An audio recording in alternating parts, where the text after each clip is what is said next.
அபிஷேக பிரியரான சிவபெருமானுக்கு சனி பிரதோஷ நாளில், அது மட்டுமல்ல, சிவபெருமானின் வாகனமான நந்தியம் பெருமானுக்கு அபிஷேகத்துக்கு இந்த ஒரு பொருள் 5 பொருளை வாங்கி கொடுப்பதன் மூலம் செல்வம் பெருகும் அப்படின்னும், பணக்காரர்களின் சூட்சம ரகசியம் இதுதான். இதை தெரிஞ்சுக்கிட்டு அவங்க செய்வதன் மூலம் பணம் சேரும், செல்வம் செழிக்கும் அப்படிங்கிறத பற்றி இந்த பதிவில் நம்ம தெரிஞ்சுக்கலாம். வணக்கம். நம்ம இறையொளி திருவருள் சார்பாக உங்கள் எல்லாருக்குமே அன்பான வணக்கங்க. நம் வாழ்வில் இருக்கும் எல்லா விதமான தோஷங்களையும் நீக்கி வாழ்வில் சந்தோஷத்தை மட்டுமே வழங்கக்கூடிய அதி அற்புதமான வழிபாட்டு காலம் இந்த பிரதோஷ காலம். அதிலும் சனிக்கிழமையில் வரக்கூடிய இந்த பிரதோஷ காலம் அப்படிங்கிறது ரொம்பவே சிறப்பு வாய்ந்தது. சிவபெருமான் ஆழகால விஷத்தை உண்டு தேவர்களை காத்து அருளிய ஆனந்த நடனமாடிய வேலைதான் பிரதோஷ காலம் அப்படின்னும், நந்தியம் பெருமானின் 2 கொம்புகளுக்கு இடையே சிவபெருமான் நடனமாடியதாக சொல்லப்படுவதால் நந்தியம் பெருமானின் கொம்புகளுக்கு இடையில் சிவபெருமானை தரிசனம் செய்வது சிறப்பு. அபிஷேக பிரியர் சிவபெருமான் அப்படிங்கிறது நமக்கு தெரியும். அதே போல் இந்த பிரதோஷ நாளில் சிவபெருமானுக்கு முன்பாக நந்தியம் பெருமானுக்கு அபிஷேகம் ஆராதனைகள் நடைபெறும். நந்தியம் பெருமான் அபிஷேகத்துக்கு இந்த அற்புதமான நாளில் இந்த ஒரு 5 பொருட்களை வாங்கி கொடுக்கும் பொழுது நம் வாழ்வில் அபரீதமான பண சேர்க்கை ஏற்படும் அப்படின்னும், பணக்காரர்களின் சூட்சம ரகசியம் இதுதான். இந்த ரகசியத்தை தெரிஞ்சுக்கிட்டு அவங்க அந்த சூட்சமத்தை கையாளும் பொழுது செல்வம் செழிக்கும் அப்படிங்கிறதான் உண்மை. பிரதோஷ நாளில் நந்தியம் பெருமானுக்கு ஏன் முதல்ல அபிஷேகம் நடக்குது அப்படின்னு தெரிஞ்சுக்கிட்டு நந்தியம் பெருமானுக்கு எந்த ஒரு 5 பொருளை வாங்கி கொடுக்கணும் அப்படிங்கிறதையும் ஒவ்வொன்றா நம்ம தெரிஞ்சுக்கலாம். அந்த பொருட்களின் மகிமை என்ன அப்படிங்கிறதையும் நம்ம தெரிஞ்சுக்கலாம். பிரதோஷ வழிபாட்டில் நந்தியம் பெருமானுக்கு ஏன் இத்தனை சிறப்புகள், எதற்காக நந்தியம் பெருமானை வழிபட்ட பிறகுதான் சிவபெருமானை வழிபட வேண்டும் அப்படின்னு சொல்கிறாங்க அப்படிங்கிறதுக்கான பொருளை முதல்ல நம்ம தெரிஞ்சுக்கலாம். நந்தியம் பெருமான் அப்படிங்கிறது சிவபெருமானின் வாகனம் அப்படின்னே சொல்லுவாங்க. எந்த ஒரு விரத நாள் அப்படின்னாலும் அதற்கான தெய்வத்திற்கு தான் அபிஷேகம் நடத்தப்பட்டு சிறப்பு பூஜைகள் நடத்தப்படுவது வழக்கம். ஆனால் பிரதோஷ வழிபாட்டின் பொழுது முதல்ல நந்தியம் பெருமானுக்கு அபிஷேகம் பூஜைகள் நடத்த பிறகுதான் சிவபெருமானுக்கு அபிஷேகம் நடத்தப்படும் அப்படிங்கிறது உண்மை. சிவன் கோவிலை பொறுத்தவரை சிவன் சன்னதிக்குள் நுழைந்து சிவனை வணங்குவதற்கு முன்பு நந்தியை வழிபட்ட பிறகுதான் சிவபெருமானை தரிசித்து வணங்க வேண்டும் அப்படிங்கிற ஒரு நியதியும் இருக்குது. நந்தியம் பெருமானுக்கு ஏன் இவ்வளவு முக்கியத்துவம் அப்படிங்கிறத முதல்ல நம்ம தெரிஞ்சுக்கலாம். நந்தியம் பெருமான் அப்படிங்கிறவர் கைலாயத்தின் காவலனாக இருக்கக்கூடியவர் அப்படின்னும், ஒரு முறை அடிலகன் அப்படிங்கிற சிவபக்தர் பூலோக வாழ்வை முடித்து கைலாயம் சென்றாராம். அப்பொழுது அந்த புறத்தில் பார்வதி தேவி சிவபெருமானை தியானித்து கொண்டிருந்தார்கள் அப்படின்னும், வெளியே நந்தி தேவர் காவல் காத்து கொண்டிருந்தார் அப்படின்னும், சிவ பார்வதியை தரிசனம் பெற வேண்டும் அப்படின்னு விரும்பிய பக்தர் நந்தி தேவரையும் மீறி அம்பிகையின் இருப்பிடம் சென்றார்கள் அப்படின்னும், அம்பாலை கண்ட மகிழ்ச்சியில் சத்தம் போட்டு வணங்கினார்கள் அப்படின்னும், பக்தனின் குரல் கேட்ட அம்பிகை தியானம் கலைந்து எழுந்தாள் அப்படின்னும், நந்தியின் காவலையும் மீறி தன் இருப்பிடத்திற்கு பக்தன் வந்ததை கண்ட அம்பிகை, நந்தீசா, யாரை கேட்டு இவர்களை உள்ளே அனுமதித்தாய் என்று சத்தமிட்டாங்களாம் அம்பாள். அவளிடம் வந்த நந்தி, தாயே, தங்கள் பக்தன் அப்படிங்கிறதுனால தான் அனுமதித்தேன். நீங்கள் பூஜை முடித்த பிறகுதான் அவர்கள் அனுப்பியிருக்க வேண்டும். தவறாக நடந்துவிட்டேன், மன்னித்து விடுங்கள் அப்படின்னு சொன்னாரா நந்தியம் பெருமான்.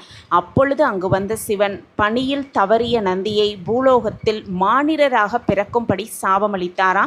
இந்த வேளையில் சிலாதர் அப்படிங்கிற முனிவரின் ஆசிரமத்திற்கு சப்த ரிஷிகள் வந்தனர் அப்படின்னும், அவர்களுக்கு சிலாதரின் மனைவி அன்னம் பரிமாற சென்ற பொழுது குழந்தையில்லாத வீட்டில் துறவிகள் உண்ணக்கூடாது அப்படிங்கிற விதிப்படி தங்களால் உண்ண இயலாது அப்படின்னு சொல்லி போயிட்டாங்களாம். இதனால் வருந்திய முனிவரும் அவருடைய மனைவியும் சிவனை உருக்கமாக வேண்டினார்கள் அப்படின்னும், அந்த நேரத்தில் தான் சிவன் நந்திக்கு சாபம் கொடுத்திருந்தார் அப்படின்னும், நந்தீசரை ஒரு பெட்டியில் வைத்து பூலோகத்தில் சிலாதர் தங்கியிருந்த ஆசிரமத்தின் அருகே வைத்தார் சிவபெருமான் அப்படிங்கிறது கதை.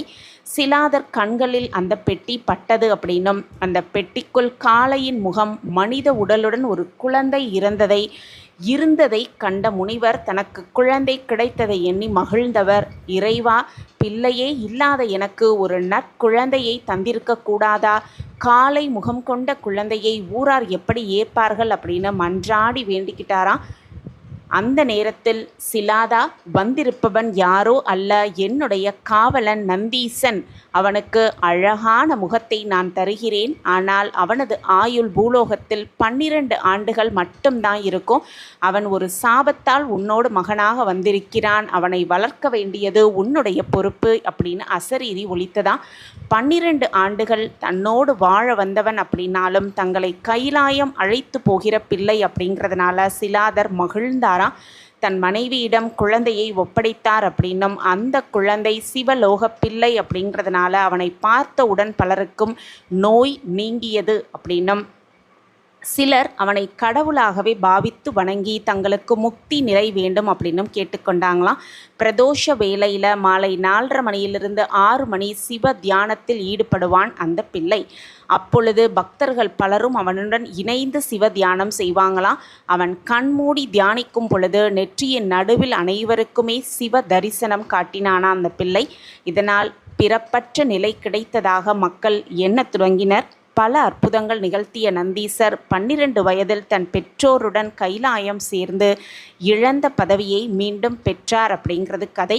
தன் தவறுக்கு வருந்தி முழங்காலிட்டு இன்றும் சிவ பார்வதி முன்பாக பணிவோடு அமர்ந்திருக்கிறார் நந்தியம் பெருமான்.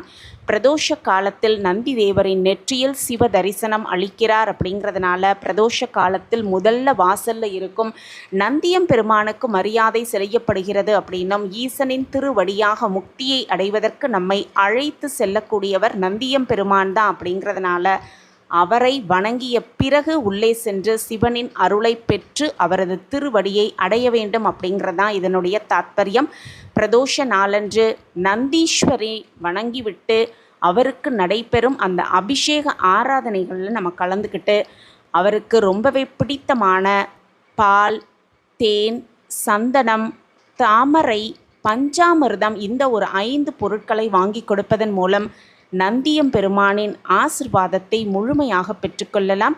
பால் அபிஷேகம் செய்யும் பொழுது நோய் தீரும் அப்படின்னும், நீண்ட ஆயுள் கிடைக்கும் அப்படின்னும், பன்னீரால் அபிஷேகம் செய்யும் பொழுது மிக சிறப்பான வாழ்வு கிடைக்கும் அப்படின்னும், அதே போல் தேனால் அபிஷேகம் செய்யும் பொழுது இனிய சரீரம் கிடைக்கும் அப்படிங்கிறதும் இந்த ஒவ்வொரு பொருளுக்கும் உரிய ஒவ்வொரு மகத்துவம் அப்படின்னும், பஞ்சாமிர்தத்தால் நந்தீஸ்வரருக்கு அபிஷேகம் செய்யும் பொழுது செல்வம் பெருகும் அப்படிங்கிறது உண்மை.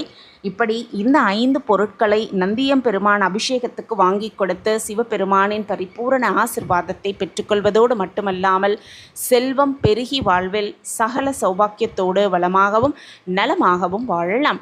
இந்த பதிவு உங்களுக்கு பயனுள்ள பதிவாக இருக்கும் அப்படின்னு நான் நம்புகிறேன். நம்ம சேனலை நீங்கள் ரொம்ப ஆதரவு கொடுத்துக்கிட்டு வரீங்க. எனக்கு ரொம்ப சந்தோஷம். உங்கள் ஆதரவும் மென்மேலும் கிடச்சிக்கிட்டே இருக்கும் அப்படிங்கிற நம்பிக்கையோடு மீண்டும் ஒரு புதிய பதிவில் பார்க்கலாம். நன்றி, வணக்கம்.